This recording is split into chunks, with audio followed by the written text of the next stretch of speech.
PSA paraît à jouer dans la cour des très grands avec le rachat d'Opel Vauxhall à General Motors. Le constructeur français a annoncé s'offrir la division européenne déficitaire de l'américain pour 1,3 milliard d'euros.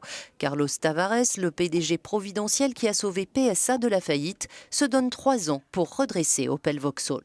Nous voulons créer un champion européen de l'automobile en combinant une entreprise française et une entreprise allemande.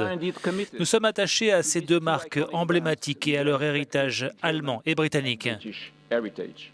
PSA vise des synergies de 1,7 milliard d'euros par an d'ici 2026, notamment dans la recherche et développement.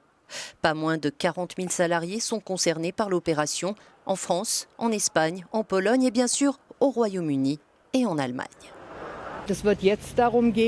Ce qui est important à ce stade, a dit la ministre allemande de l'économie, c'est d'insister sur encore plus de transparence jusqu'à la clôture des négociations pour impliquer les syndicats et la direction d'Opel afin de parvenir à un bon résultat pour Opel en Allemagne.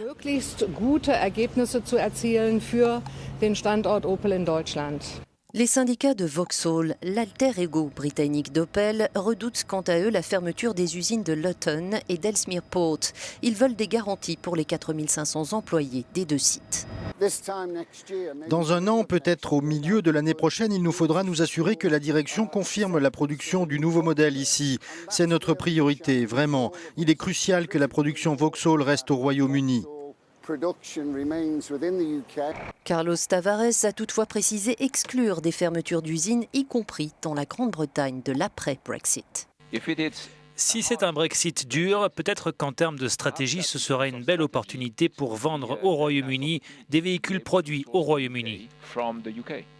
Cette acquisition propulsera PSA sur la deuxième marche du podium européen de l'automobile derrière Volkswagen, avec une part de marché de 17%.